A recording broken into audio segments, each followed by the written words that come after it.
Well, we're well into training camp. The preseason awaits us in a lot of cases, Arthur, and a lot of interesting quarterback battles around the NFL. Arthur Arkush here to talk about one of his teams, the Tennessee Titans, and what they might do at quarterback. We've known there's been a battle, or at least a situation that needs to be figured out. Matt Hasselbeck, the veteran, Jake Locker, the rookie from last year, who had a couple of splash plays, a couple interesting moments. Who's winning this battle? Where does it stand right now?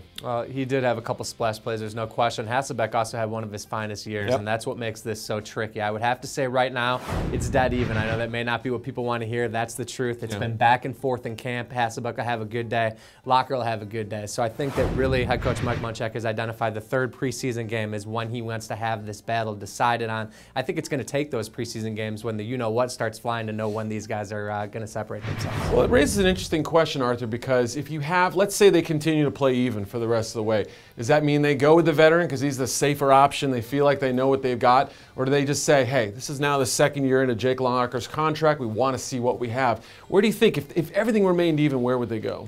I'm leaning towards Hasselbeck. It's a great question, but I have to go with the guy who's the more established veteran who really didn't do anything to lose this job last season. He actually played well. He stayed healthy, which has been a big issue for him.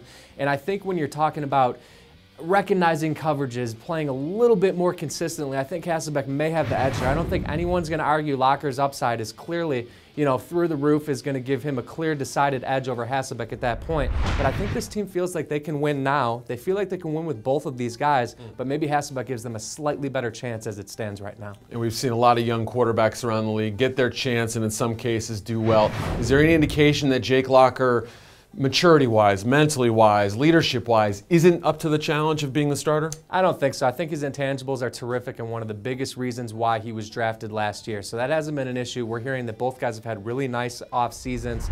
They both made some progress. I think the biggest issue remains, same thing coming out of college with Locker. It's the mechanics, it's the footwork, it's being more accurate, being more consistent. Some of these issues do remain. They haven't disappeared overnight. And that, to me, if there's one thing that separates these two guys, that's probably it. Probably a little stronger situation than, say, the Arizona Cardinals, who don't know exactly what they have. The Tennessee Titans haven't made a QB decision yet, but they will in time. Stick with us at ProFootballWeekly.com to find out the latest on the Titans and the rest of the NFL.